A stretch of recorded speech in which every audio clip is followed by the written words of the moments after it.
They sold a boat, sold his freedom, and buried the truth. That is not hyperbole.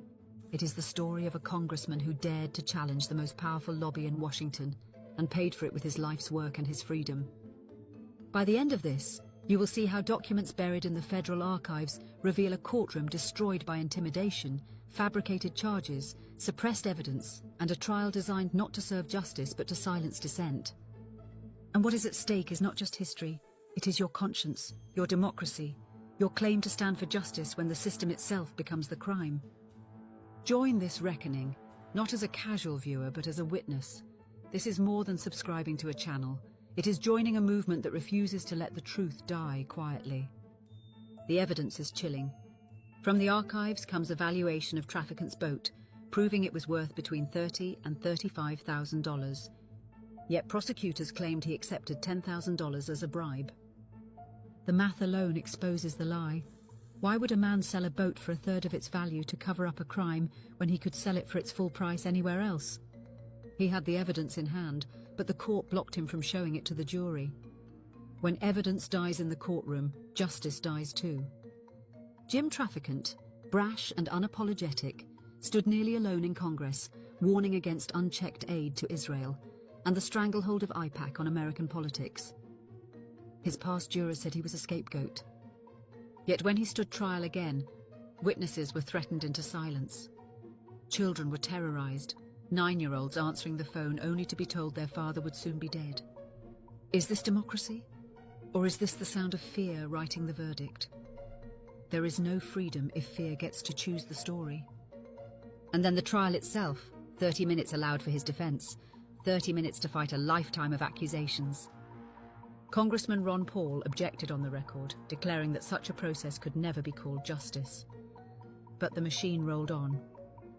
A trial in 30 minutes is less trial than theft, of truth, of voice, of life's work. The story deepens. Witnesses who refused to lie were indicted. Evidence like welding equipment, supposedly a bribe, mysteriously stolen from a witness's garage the moment it was about to be presented. Affidavits detailing intimidation ignored by the courts. Mainstream media working overtime to paint Traficant as crazy after he accused Israel of having a stranglehold on America. Once he spoke those words, his appearances ended. He was erased from public discourse. He was not a saint. He was flawed, fiery, controversial. But here's the question. When a flawed man is railroaded to protect a foreign lobby's influence over American policy, what does that mean for all of us? Traficant warned that unconditional aid to Israel, endless wars in the Middle East, and blind loyalty to a foreign agenda would one day export violence to American shores. Decades later, trillions of dollars wasted, countless lives lost, and a mountain of national debt prove his warning true. Truth may be silenced, but history pays for ignoring it. You call yourself a defender of democracy, of human rights, of compassion. Yet you live in a system where dissent is punished, evidence suppressed, and voices silenced. That is the dissonance. You cannot demand justice abroad if you ignore injustice at home. You cannot champion freedom while excusing silence here. Resolve that contradiction by speaking, by standing, by refusing to let this story vanish. This is more than a story about Jim Traficant. It is about you and the lines you are willing to draw between truth and power, between silence and solidarity, and most importantly, it is about Palestine. If you stand for human rights, you cannot look away. If this shocked you, comment "Free Palestine" below. Remember the hidden boat, the 30-minute trial, the silenced evidence. He was not just a man silenced for speaking against Israel. He was a warning of how far the system will go to crush dissent.